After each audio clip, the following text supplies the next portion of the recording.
This week on Art of the Air, we feature abstract expressionist artist Ginny Scott about her current exhibit at Lubeznik Center for the Arts and in October at the Village Gallery. Next, Chicago-based blues rock guitarist Keith Scott sharing his original music. Our spotlight is on Art Barn's 6th annual Art Blitz coming September 17th and 18th with Amy Navardauskas.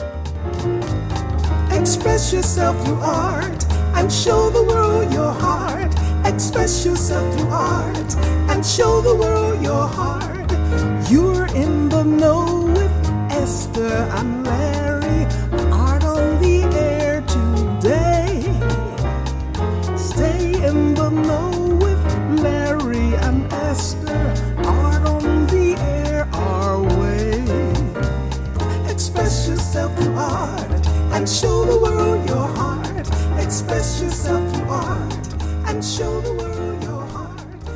Welcome. You're listening to Art on the Air on Lakeshore Public Radio, 89.1 FM and WVLP 103.1 FM, our weekly program covering the arts and arts events throughout Northwest Indiana and beyond. I'm Larry Breckner of New Perspectives Photography, right alongside here with Esther Golden of The Nest in Michigan City. Aloha, everyone. We're your hosts for Art on the Air. Art on the Air is supported by an Indiana Arts Commission Arts Project grant through South Shore Arts and the National Endowment for the Arts. Art on the Air is heard Friday at 11 a.m. and Monday at 5 p.m. on WVLP 103.1 FM, streaming at WVLP.org, and every Sunday at 7 p.m. on Lakeshore Public Radio 89.1 FM, also streaming live at lakeshorepublicradio.org, and is available on Lakeshore Public Radio's website as a podcast. Our spotlight interviews are also heard Wednesdays on Lakeshore Public Radio. Information about Art on the Air is available on our website, breck.com/AOTA. That includes a complete show archive, spotlight interviews, plus our shows are available on multiple podcast platforms, including NPR One. Please like us on Facebook, Art on the Air, WVLP, for more information about upcoming shows and interviews. And we'd like to welcome back to Art on the Air Spotlight. She's going to be talking about the 6th annual Art Blitz, which is at the Art Barn on September 17th and 18th, 11 a.m. to 5 p.m. And it's located at the Art Barn School of Art in Valparaiso. Please welcome the Executive Director, Amy Navardauskas. Welcome back to Art on the Air Spotlight. Thanks for having me. Yeah, good. Hello. So tell us about Art Blitz. For anyone who just hasn't not been there, I've been there the last several years. What is Art Blitz? So Art Blitz is our fall festival, and we have art exhibitors. We have a live stage with music, sometimes dancers, and this year we're going to have a little magic on stage. Yay! It's going to be great. Really, I'm kind of excited about it. Who's the magician? Yeah, his name is Richard Littlefield. So I haven't heard of him, but he, evidently he had quite a few bookings. He's had a lot of bookings, so It'll be exciting. I'm confident that he's going to be good. And let's see, beyond the exhibitors and the live music, we're also going to have some food vendors that we're very excited about. And we also have a ton of activities that are going to be interactive. So there's going to be a collaborative mural that we're going to be working on, and a lot of other just things that people can participate in.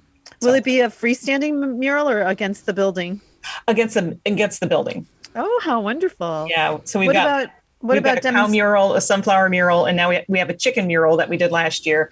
And so this one I think is going to be a butterfly. So. Oh, sweet. What about demonstrations? Are some of the artists going to be demonstrating their work? Yeah, there's a lot of artists that are going to be demonstrating. So we're going to have everything from ceramic arts. There'll be some wheel throwing demonstrations and hopefully some hand building demonstrations. I believe our weavers are going to return again. So they kind of show that roving process and spinning and all that. And, then we have someone's going to be doing a pastel demonstration, watercolor. So there's a lot of variety of different things that you can, kind of watch in action. Is there still space available to get a booth? It actually closed, it closed in mid-August. So the exhibitor registration is closed, but, we can definitely, if someone's interested, they can definitely get in touch with Art Barn and we can, make sure they get a notification next year. Excellent. So what entertainment do you have coming this time? So in addition to our magician, we have the Northwest Indiana Symphony Youth Orchestra is going to be coming to perform. They're actually our first lineup on Saturday. And then the Hoosier Recruits, they are a great band that plays with the Old Time Dance Society. So they play a lot of old time music.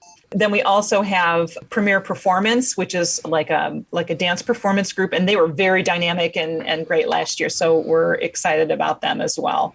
So that's we also have a musician named Phil Stewart, who's going to be performing as well. So he does a little bit of, kind of Johnny Cash inspired, Elvis inspired, Clapton. So I'm really excited to have him on board. It's a new artist. So are the sunflowers in bloom? The sunflowers are in bloom. Oh. So yeah. So that's part of it. And what's the admission cost? Admission is free. So it's entirely free to get in. And then some of the activities are available for, like, you can purchase tickets to do certain activities. So some activities are a little more than others, but there are certainly demonstrations and things like that are completely free to participate in. I make sure that are some things that if someone wants to come to the festival, they can participate completely free. Are there any artists that you can name that are exhibiting? I can. So we've got a ceramic artist. Her name is Louise Amundsen.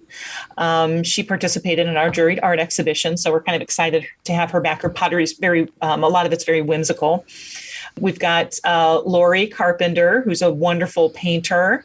Miranda Heward, Dennis Jameson, Michelle Buziak, and let's see, I just heard that Ronald Stack, who was our Best of Show winner at our juried art exhibition, is going to be with us. So we're excited about that. And what kind of food do you have? Because you have an outdoor festival, you have to have food. Yeah. So this place called Enamele is going to have soul food. Their jerk chicken is so good. And they've been with us for the last 3 years. So they're great. They come in and they barbecue stuff and it's fantastic. Then we also have Takayos. I've heard really great things about them too. I heard their food's delicious. So they're going to be here this weekend. Very good. Hey, we got about a minute left. I saw your fall brochure come out real quick, so tell us just a few things about classes coming up.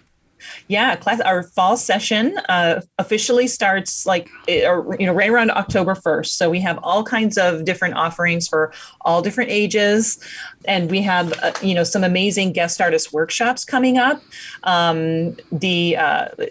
A watercolor workshop with Ritindra Das is going to be on September 29th through October 1st. So it's like a multi-day intensive.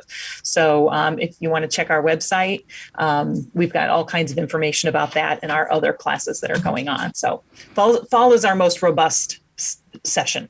Right, and it's a beautiful place to go if you haven't been there, the Art Barn, which is located 695 North 400 East in Valparaiso, like I say, a little bit south of Route 6 on 400 East. That's Art Blitz. It's the 6th annual Art Blitz, by the way, September 17th, 18th from 11 to 5 p.m. You can go to artbarnschool.org to find out more information. Amy, thank you so much for coming on Art in the Air Spotlight. Thanks so much for having me back. Yeah, always good to catch up with you, Amy. Thank you. Yeah, you too, Esther. Thanks. And a quick Art in the Air extra, Hoosier Star will be back on Sunday, September 7th at 7 p.m. at the LaPorte Civic Auditorium in LaPorte, Indiana, under the direction of Dr. Carolyn Watson. You're listening to Art on the Air, WVLP 103.1 FM, and on Lakeshore Public Radio 89.1 FM.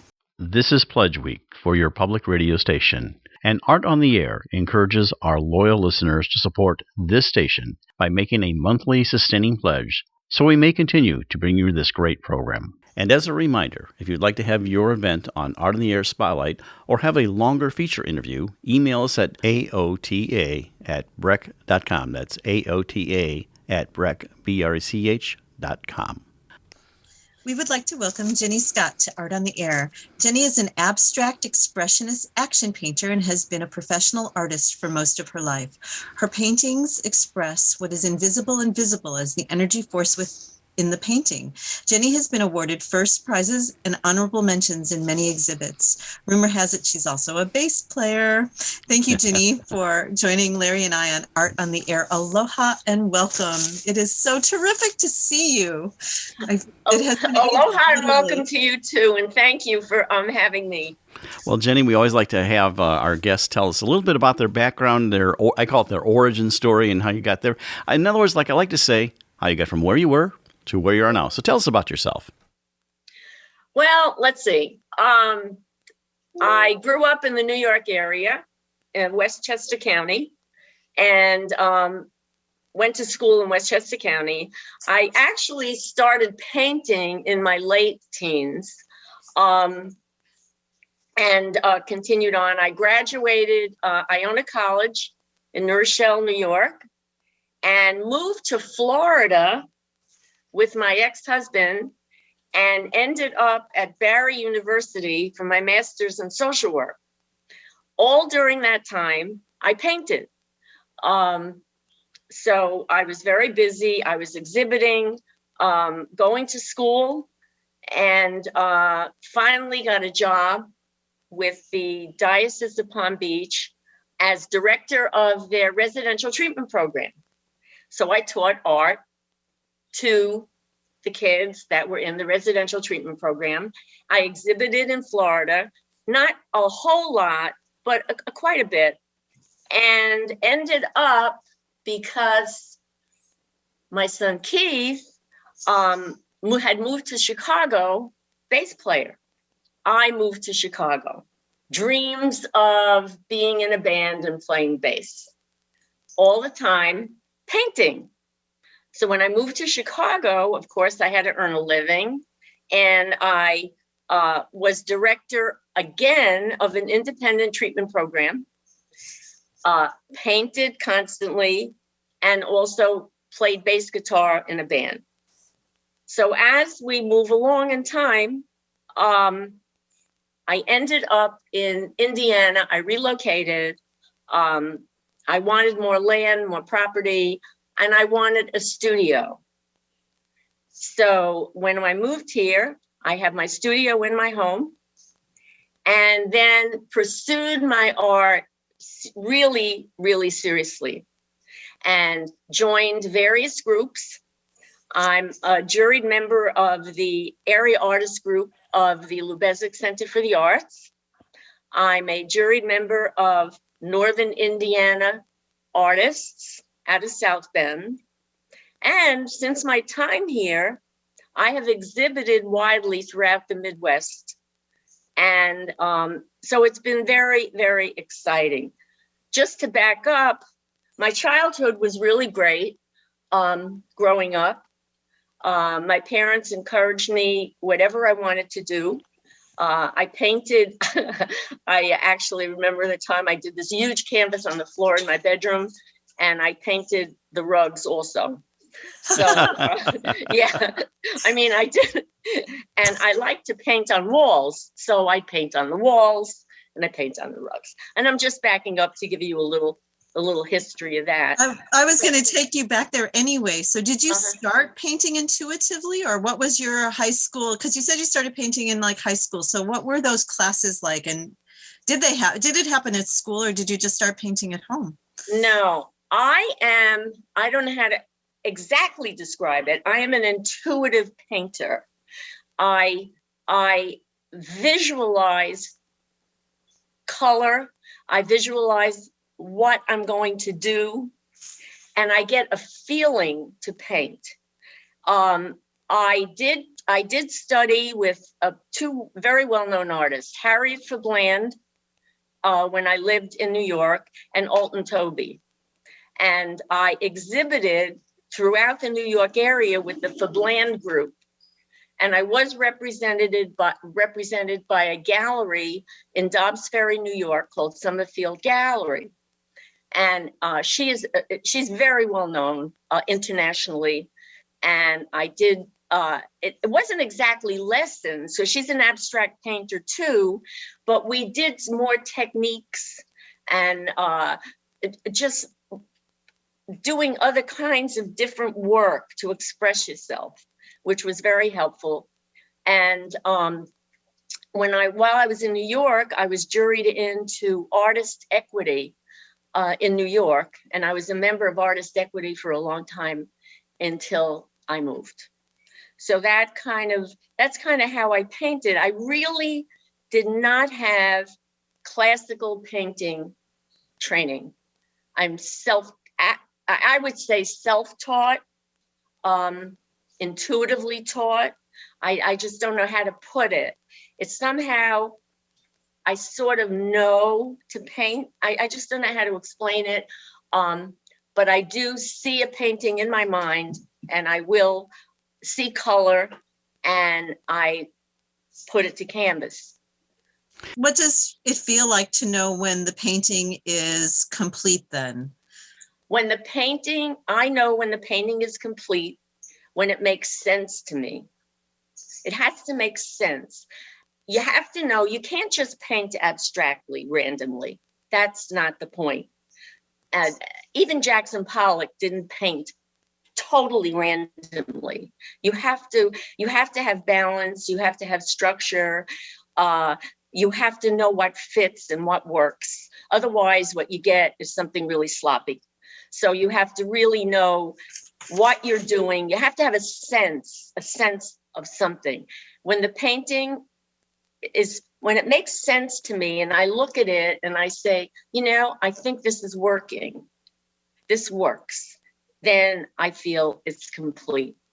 The new work that I saw as I was looking, sort of like a preview, I guess, of the Lubeznik show coming up, the white space that you're leaving around the paintings now, the border really helps to contain all that movement. And then that, in a sense, makes it even stronger than when it's leaving off the canvas. For me, at least personally, it just, I don't know. When did you start leaving that border, that sort of white border around it? And what was your reason for doing it? Are you talking about how I spaced them in an exhibit? No, the actual painting. Okay. I do paint to the end of the canvas also. I know. Yeah. I find that there's more focus when you have some border. It gives you like a resting place. And somehow I like doing that too. It depends how I feel. Lately, I have been doing what you're saying. I do leave borders, and I don't paint to the end.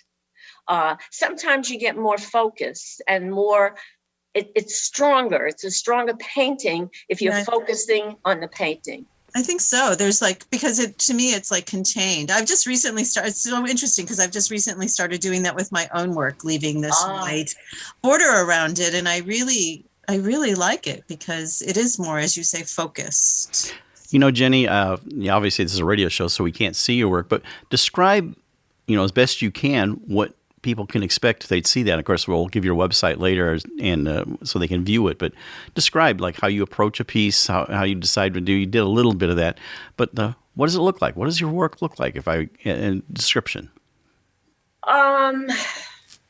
Well, a couple of my favorite artists are, of course, Pollock fits in, Joan Mitchell and Hans Hofmann. And I think my work is sort of combinations of that.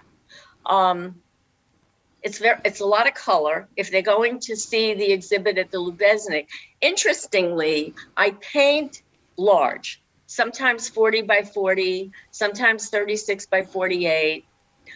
The work that's at the Lubeznik, the majority of the work are small works, which is interesting. I do have some large pieces there, but what they'll see are versions of my larger work. And I had an opportunity to participate in a small works challenge in Chicago. And I said to the curator, Sergio Gomez, he's at 33 Contemporary Gallery. Yeah. And I said to him, I don't know if I'm going to be able to, the way I paint, can I contain them in these 12 by 12 canvases or these 10 by 10? Well, unbelievably, I'm able to do it, and I love it.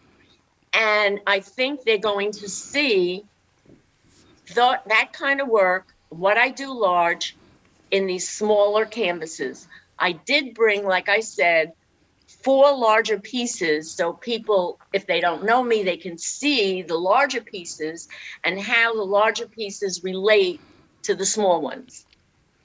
So what is sort of the evolution of your work? Because the pieces that I viewed today seem to have more of your, it seems like there are finger marks in it and different, more symbology with the strokes than in the past work that I've seen. So this seems like to be, is this a new sort of phase with the extra cutting in and scraping out and removing as well as adding, it seems to me. I do some scraping, and I do some maneuvering around that, and I use a sharp little sort of knife kind of thing. It depends how I feel. If I feel it needs, sometimes I'll open up the canvas with a scratch, and then it opens up a part of it. It just depends what I see. What paintings have you seen that I could, do you know I don't where? know, the ones with the white borders, they just seem to have more of Like lines? Physical, yes. Yeah. I've been doing a lot of that. Yeah, it's very attractive. Thank you. Larry, I think you asked me how I approach a painting. Right. Okay. What I do, number one, I do not work on an easel. I work on the floor. And I lay my canvases on the floor. And the reason I do that is because I like to stand over them and look at them from an aerial view rather than upright. It gives me a different dimension. And I do that with my large canvases. With my smaller ones and the little ones that I've done, those are on a table. And then I don't paint upright because I think you get more dimension and you just get more balance. For me, I'm talking for myself, more balance painting and looking down at the work. And that's how I paint. Have you always done it that way? Yes, always. Also, in order to get energized, I paint to music and I paint to the blues. So How appropriate. I paint to Sun Seals, I paint to B.B. King, I paint to Ever Clapton. Keith Scott. Yeah, Keith Scott, is he in that group? Do you have Keith Scott playing? Keith Scott. And Keith Scott, in one of his albums I paint to. And now I get a lot of energy from the music and I paint to the music. And a lot of times in my work, it has a lot of rhythm and motion and it's coming from the music. You're going to have an exhibit which opened last weekend, but what else are you looking forward to? I know you have exhibits, but is there something in your painting world that you want to try that's maybe different from what you're doing with your abstract work? Oh, that's a good question. I do reverse paintings. Explain that for our audience so they know. Reverse painting is painting on plexiglass on one side, and then it comes reverse on the other side, and the other side is what you use, and then it comes, it's like glass. So once you do reverse paintings, you can't change it. So you have to kind of know what you're doing. So I taught reverse painting at the Michigan City Art League. I've been teaching a class there every year for maybe a couple years. I teach that there. And other things that I do at Michigan City Art League, I've taught other kinds of things, but I've taught things with shredded paper. I've used shredded paper in my work. But I don't do too much of that. I'm pretty much do my thing. I do use sand. Sometimes I use glass. Glitter? Glitter or little sparkly things? Glitter. I use glitter. Sometimes I do that. It depends how I feel. And if I feel it fits in the work, then I'll use it. What are you looking forward to doing? Do you have any projects that is it just kind of an inspiration? Like, I feel like painting this today, or is there anything that you want to do that you haven't done yet? There might be, but I haven't thought of it. I did have an exciting thing last year that was really, I've done some commission work, but last year I got a commission from Woodland Cancer Center for 2 paintings. And they had a nice reception for me, and 2 paintings are hanging in their exam rooms. So I thought that was pretty cool. A nice after COVID thing, I guess you could call it. While you brought up COVID, how did that influence you? Was it an inspirational period for you, or was it a shutdown period? Some artists deal with it in different ways. How did it help you or do for you? I painted a little, but not as much as I usually did. And it kind of put a little stop to it. I lost some of my motivation at that time, but my motivation is back. Very good. Now you have, we want to make sure that we get the exhibits. The exhibit you had at Lubeznik just opened last weekend, and that's running through. So tell us about that. And then you have another one coming up. So tell us about those, and then also. Okay. The exhibit at the Lubeznik, just to tell you, opens Friday, September 2nd. So you had a nice opening and everything. You have another one coming up in the Village. So tell us about that one. I have a solo show coming up at the Village Gallery, and the opening is October 2nd. And I'll have, right now I have 16 paintings that on my inventory. I may add a couple more because it looks like they have the space. I may have to bring a couple more in. So it'll be about 16, 17 paintings. And how long will that be on display? That'll be the month of October through October 30th. And will you have an opening reception there? Yes. The opening is October 2nd. Okay. And real quick, tell our audience about how they can find your work, like website, other social media, anything like that. They can find my work. My website is GinnyScott.com. It has not been really, really updated. I have not done that much, but they can get a feel for my work. And they can see my work at my shows. And I don't do social media. And Ginny, we should say Ginny is GINNYSCOTT. Yes. And we'll have a link on her picture on our website. So Ginny Scott's exhibit at the Lubeznik NIPSCO Gallery opens September 2nd, runs through the 26th. That was last weekend. And then we'll have the Village Gallery opening October 2nd. And again, GinnyScott.com. You can find there. Thank you so much for coming on Art on the Air. Oh, and thank you for having me. Thank you. This is Pledge Week for your public radio station. And Art on the Air encourages our loyal listeners to support this station by making a monthly sustaining pledge so we may continue to bring you this great program. And as a reminder, if you'd like to have your event on Art on the Air Spotlight or have a longer feature interview, email us at aota@brech.com. That's aota@brech.com. You're listening to Art on the Air, WVLP 103.1 FM, and on Lakeshore Public Radio 89.1 FM. She come from down in Florida around Bellewood Glade. Raised up on cornbread and sugar cane. She's my sugar cane baby. She's my sugar cane baby. She's that sugar cane baby, man, I want her around me all the time. Well, that little girl's so fine, and then I tell you when I get closer, just like candy, she's that sugar cane baby. She's that sugar cane mama. I love that sugar cane baby all the time. She's so sweet, the little girl fine, I got to have the sugar cane all the time. She's a sugar cane baby. She's a sugar cane mama. Sugar cane baby, I love my baby all the time. Let's do it up to sugar cane. Come on, sugar cane.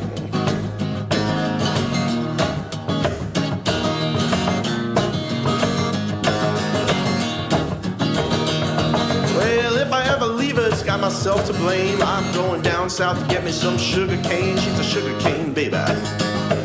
She's a sugar cane mama. She's a sugar cane baby, man, I love that girl all the time. I can't stand a babe to be away from my baby. They call her sugar cane. Well, a sugar cane baby. She's a sugar cane mama. She's that sugar cane baby, man, I love that girl all the time. She's my baby, I tell the world so. I love the sugar cane all night long. She's a sugar cane baby. She's a sugar cane mama. Well, my sugar cane baby, man, I love that girl all the time. Sugar cane, so sweet and candy. Whoa, man, living way down south, I'll talk about the sugar cane baby. Well, she's that sugar cane mama, man, I think I love her all the time. We're gonna fade this one out, brother.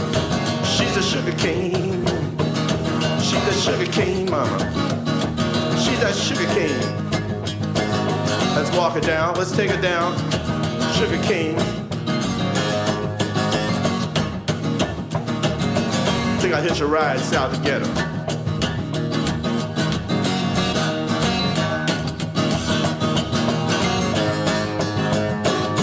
Come on, sugar cane. Well, that sugar cane mama, man, I love that girl all the time. We have been listening to Sugar Cane Mama by our Art on the Air guest, Keith Scott. Keith is one of Chicago's most dynamic blues artists. He has toured around the world with many blues greats for over 30 years now and has released 9 albums of his own. It all started in White Plains, New York, and being exposed to Jimi Hendrix, Led Zeppelin, and Grand Funk Railroad. I wonder if that was your mother introducing you to that. Then exploration of the creme de la creme of Chicago musicians, Muddy Waters, Howlin' Wolf, Jimmy Reed, and many, many others. Keith then went on to play with many of the greats of post-war Chicago blues. Thank you, Keith, for joining Larry and I on Art on the Air. Aloha and welcome. It is so good to see you. You're welcome. Nice to see you. In years. Years. Well, Keith, it's so glad to have you. And of course, just for everyone in our audience, just the previous interview, Jenny was his mother, the Keith's mother. So we have a great all Scott show today. So, well, like we like to talk about, we want to know your background, some of which Esther hit on, but we really want to know a little bit about you, your origin story before you get to the blues and everything. I know we want you to tell that. So how you got from where you were to where you are now. So tell us about yourself. Oh, well, I just... music-wise, I just listened to rock and roll growing up, and then discovered the blues in college in Gainesville, Florida, and made the switch over to searching out the roots of rock and roll. So where were you when you first were exposed to the blues? Gainesville, Florida. I know, but what venue? Was it at school? Was it at a local club? I went to a jam session and somebody asked me to sit in, and then they asked me to join their band. And how long had you been playing guitar? When did you start playing guitar? At about 14. So about 4 or 5 years I've been playing. Okay. So any other earlier musical influences, like music classes, listening, things like that? Yeah, I did study clarinet for a while in elementary school. So that helped you learn to read music. Do you need that now, or is it just mostly ear playing that you do? I don't need that now, but it probably helped. It was fun. I wish I could still play it. So was Jenny playing bass in the house when you were young? She was a piano player back then. Was there any early teachers along the way that maybe helped you? I had a couple really good teachers. Jack Cannell was one, but it really helped out. So what was your blues journey then from Florida? So you went to that first club, and then what happened? And then I joined a local blues band with a sax player, and then we all moved to Chicago. What was the name of that band? Robert Hunter Blues Band. The blind sax player. Wow. So did the whole band move to Chicago? Yeah, the whole band. So what are some of the venues you played in Chicago?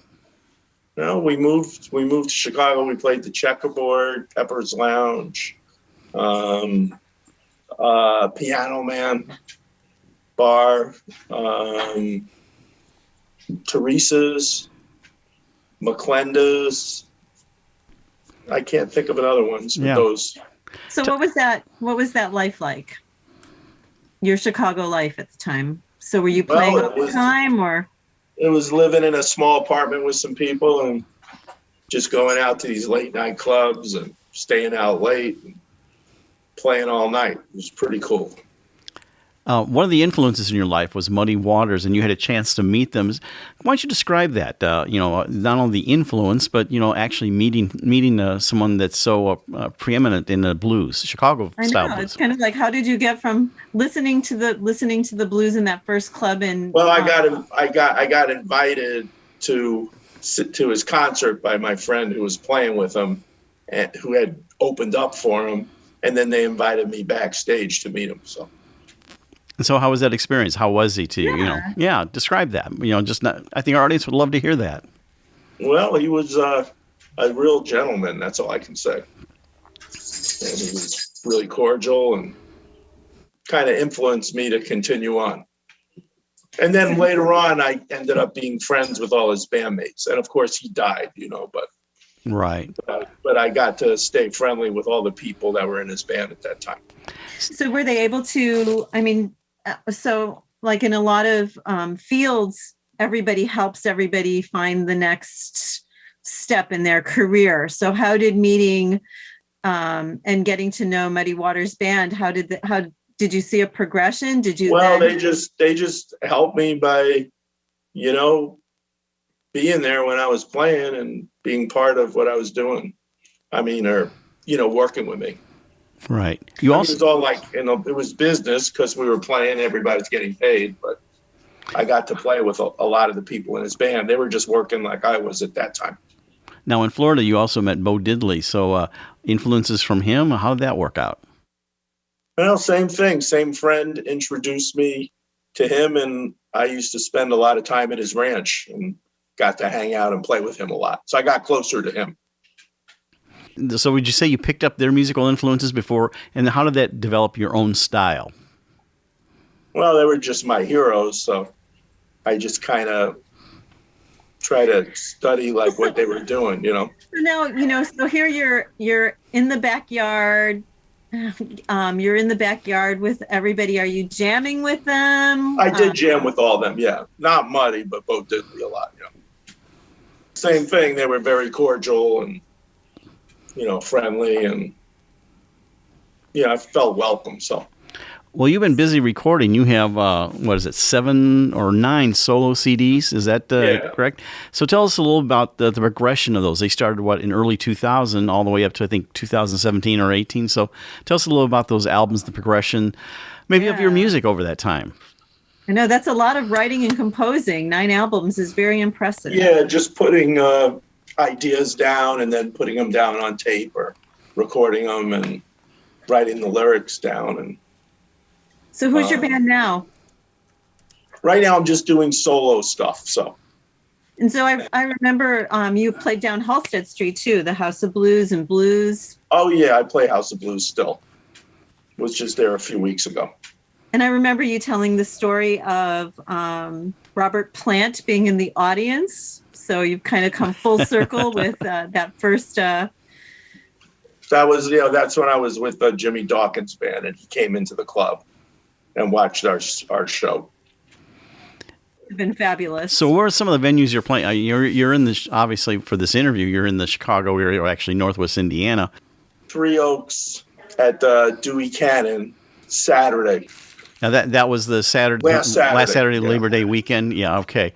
And what other gigs do you have coming up then since that one? Well, I'm going to Ireland to play a blues festival next week. So. Oh my gosh! You did a lot of traveling in Europe with on tour. So what were those experiences? This is my first kind of big trips post COVID, and I just went to Alaska, which was great. Oh, somehow I don't associate Alaska with the blues, but I guess maybe I'm the only person that's ever gone there. So, okay, and you're based in Michigan now, is that correct? Yeah, that's where I'm at right now. Yeah. Okay, and but you're still traveling. And give us an example of your tour schedule. Well, I'm working mostly in like Michigan and, bouncing between Chicago and Michigan. And then I'm go out to Montana in the fall as well. I just work the circuit from Grand Rapids north and then back down to Chicago. Sure. So when you're traveling through Europe, is it one stop after another, or do you get a chance to explore whatever city or country you're in? Well, this one will be back to back, so I don't have to do too much travel. Very good. Well, I think our audience would love to hear an example of your music, and maybe you can set that up for us. This is off the Flat Creek Blues album called Love and Money. Tell us a little bit about the inspiration of the song, and we'll take a listen to it. I just one day just jotted down those lyrics, and it's a Chicago 12-bar kind of just a straight-ahead shuffle type of song. So very good. Well, we'll go ahead and take a listen to that right now. This is Love and Money from the Flat Creek Blues album with Keith Scott. Look like an angel, baby. Oh, it's hard to leave you alone.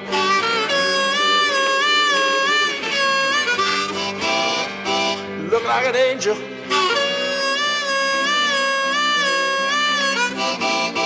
Oh, you leave it hard to leave it alone, y'all.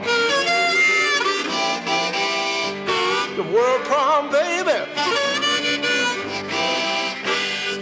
Man, I think I'll go back home.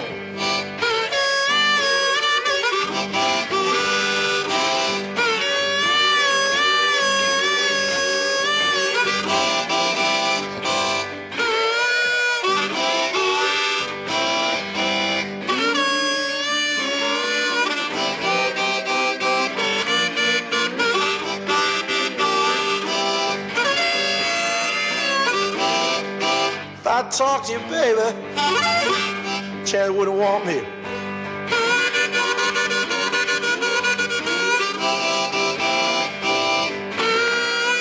If I talk to you, Chad wouldn't want me.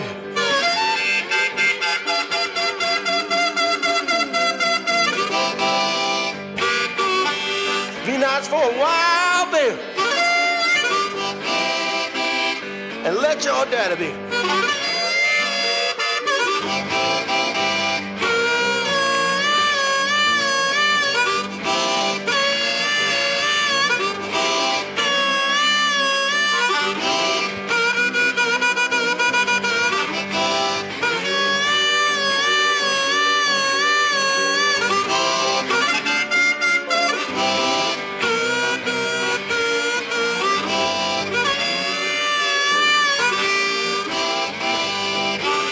Don't want to start something there. Little girl, I just don't want to know you there.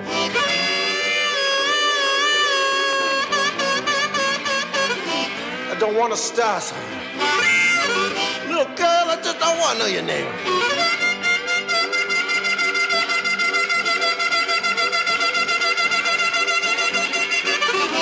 Yeah, I gave a love and money, Lord, child, it just don't seem to be my thing.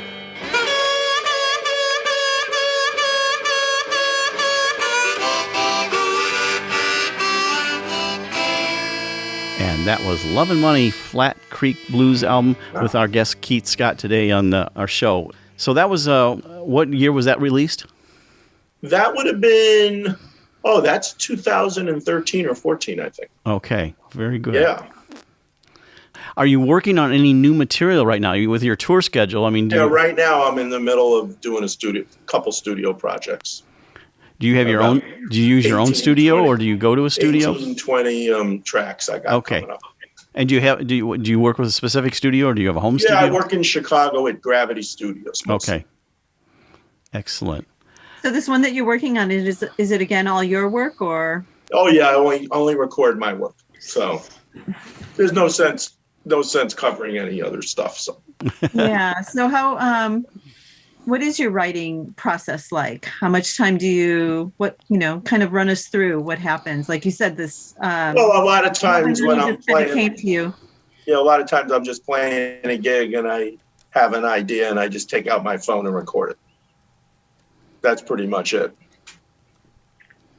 I don't sit all day and write. I just kind of do it on the fly. Okay. And Yeah. and then you take that to the studio. Do you have a lot of stuff you're just doing by yourself, but do you have any studio musicians that you regularly work with, or? Oh yeah, I've played with some people in Chicago, Johnny B. Gaden, and he's a great bass player, and I've some other drummers I know, Matt Walker, and So do you have any behind the scenes stories that our audiences can enjoy? Things that happened on the road, or just, experiences that you've had that were enriching? Well, some of the blues band leaders were kind of hard on me a few times. What do you mean by that, though? It's like one of them choked me once. Oh, no. What preceded that? That's I won't a mention story. the name, but yeah. That's very bluesy. That could be an inspiration for some music. It's not there. all fun. Let's put it that way. It's actually like hard work, when you're working. That's why I work by myself now. Yes. Or if we got a little trio gig around town here and Ginny can play with me. I like working for, it's kind of like working a job when you're working with the blues people. Got it. You're listening to Art on the Air, WVLP 103.1 FM, and on Lakeshore Public Radio 89.1 FM. Well, we want to take a listen to another song that we have. It's called Mean Mistreater. Mean Mistreater. And that's off your World Blues album. So tell us about the setup to that, and we'll take a listen to it. Yeah, that's just another 12-bar acoustic and just simple lyrics and just fun and easy. Okay. Well, here it is. Mean Mistreater from the World Blues album, Keith Scott.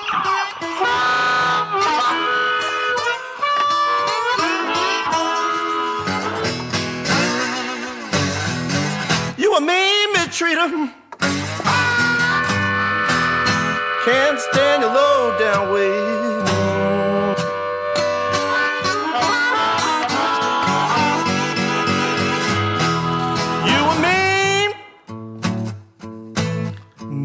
Treater, bend a low down way.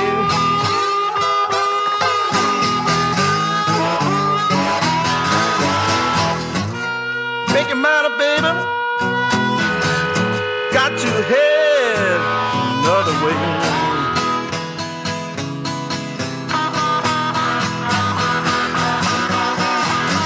Gave you all my loving, baby.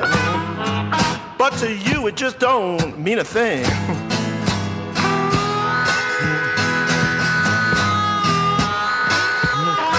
I gave you all my loving, baby. But to you, it just don't mean a thing.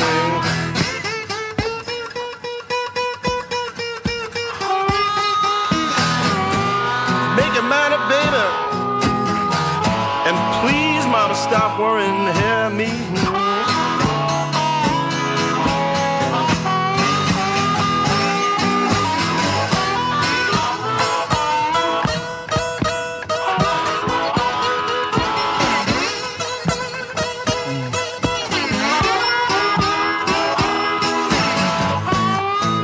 Mistreat me, mama. Come on, mistreat me all the time.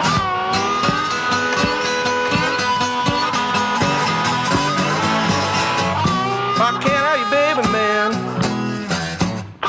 Yeah, but you ease my mind. Let's do it now.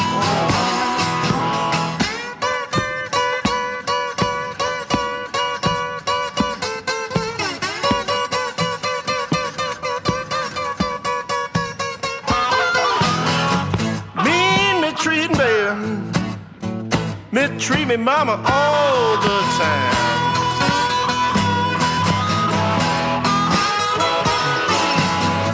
Come on, baby. Gonna ease me worry mind.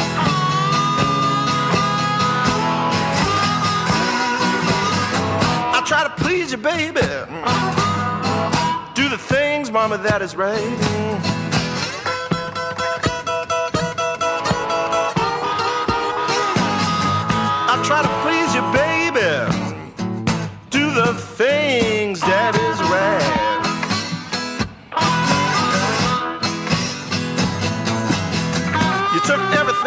mama. You know you walking the back streets at night, you a mean, mistreated woman. Here we go now. You a mean, mistreated. You a mean, mistreated. You a mean, mistreated. Mean, mistreater.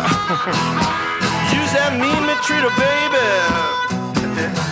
But I gotta have you in my life.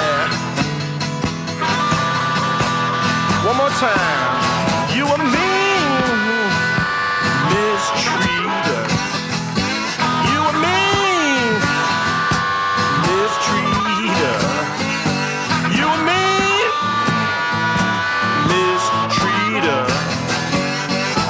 Mean mistreater. You that mean mistreating baby. Warren the devil out of me.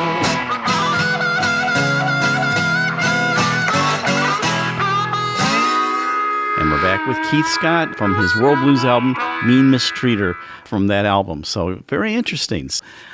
Yes, good stuff. Yeah. So your future projects, you're doing mostly kind of seems like solo work. Are you ever interested in getting back into having a band?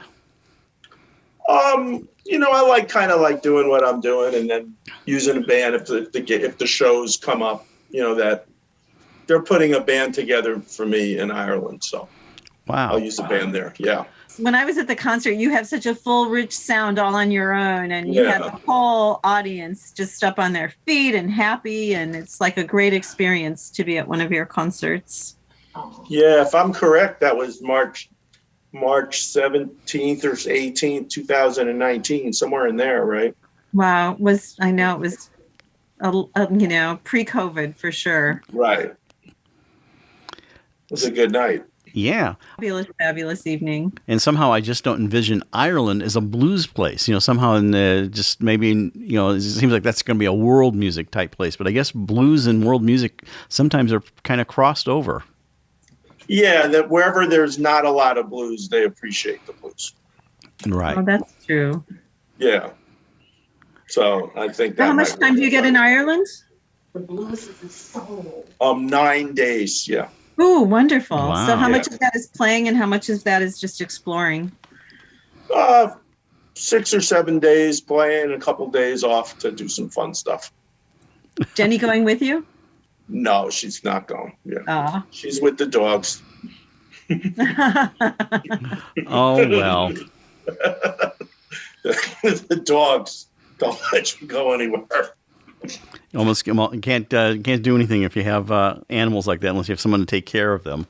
So. Yeah, they're a lot of work, How did Ireland get arranged? Is it like, are you also playing, so is it a festival and then there'll be smaller venues? Yeah, festivals and then smaller workshops and stuff like that too. Yeah.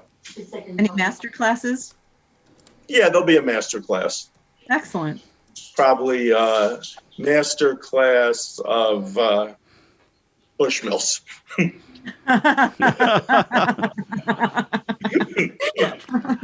Time there, so it's my second time. Yeah. Tell us about the instrument that you have, or instruments that you use. Do you use just one, or do you have several that you choose from? I got guitars. I play harmonica now too. Okay. So I got lots of guitars: acoustic, electric, 6-string, 12 strings, banjo. Oh, banjo! There you go. A drum with strings. I want to learn mandolin if I ever get around to it. Oh, yeah. So how many guitars are you taking to Ireland? Well, they're providing me everything, so I might not. Yeah. Flying all the music. But is that difficult? You're used to your own instrument, going there and, playing on something else that you may not be, quite in tune with. No, it's not difficult at all for me. Yeah. So Like driving a car. Yeah, no, they're all the same to me. None of them are too special. Well, we want to wrap it up here. So tell us about one more time. You just had your concert in Three Oaks. What's coming up in your quick schedule? Yeah, that was great. So, but what do you have coming up down the road here? Next concerts that people can catch you. And how can people? The Michigan City Public Library, Saturday, November 19th at 2 p.m. Okay. Oh, excellent. That's perfect, yeah. And how can people find your music online? Just at my website, Keith Scott Blues. Keith Scott Blues. Or at Amazon. They can find it on Amazon. And it's on, and you can listen at Spotify too. Yeah, Spotify all over the place. Make sure you add that. I usually get a couple dollars every few months. So. Yeah, there you go. That's that. Well, Keith Scott, blues musician, and you can hear him around the area. Go to his website at keithscottblues.com. You can file his tour schedule and go to Spotify and or Apple Music or Amazon Music and you hear his music. Keith, thank you so much for coming on Art on the Air. You got it. Thank you so much, Keith. Bye, Esther. We'd like to thank our guest this week on Art on the Air, our weekly program covering the arts and arts events throughout Northwest Indiana and beyond. Art on the Air is heard Friday at 11 a.m. and Monday at 5 p.m. on WVLP 103.1 FM, streaming live at WVLP.org, and every Sunday at 7 p.m. on Lakeshore Public Radio 89.1 FM, also streaming live at lakeshorepublicradio.org, and is available on Lakeshore Public Radio's website as a podcast. Our Spotlight interviews are also heard every Wednesday on Lakeshore Public Radio. Thanks to Tom Maloney, Vice President of Radio Operations for Lakeshore Public Radio, and Greg Kovach, WVLP's station manager. Our theme music is by Billy Foster with a vocal by Renee Foster. Art in the Air is supported by an Indiana Arts Commission Arts Project Grant through South Shore Arts and the National Endowment for the Arts. We would like to thank our current supporters and underwriters, which include Regional Art Patron Mary Levan and Walt Bredinger of Paragon Investments. So we may continue to bring you Art on the Air. We rely on you, our listeners and underwriters, for ongoing financial support. If you're looking to support Art on the Air, we have information on our website at breck.com/AOTA, where you can find out how to become a supporter or underwriter of our program in whatever amount you are able. And like I say every week, don't give till it hurts. Give till it feels good. You'll feel so good about supporting Art on the Air. If you're interested in being a guest or sending us information about your arts-related event or exhibit, please email us at aota@breck.com. That's aota@breck.com, or contact us through our Facebook page. Your hosts were Larry Breckner and Esther Golden, and we invite you back next week for another episode of Art on the Air. Aloha, everyone. Have a splendid week. Express yourself through art and show the world your heart. Express yourself through art and show the world your heart. You're in the know with Esther and Larry. Art on the Air today. Stay in the know with Larry and Esther. Art on the Air our way. Express yourself through art and show the world your heart. Express yourself through art and show the world your heart.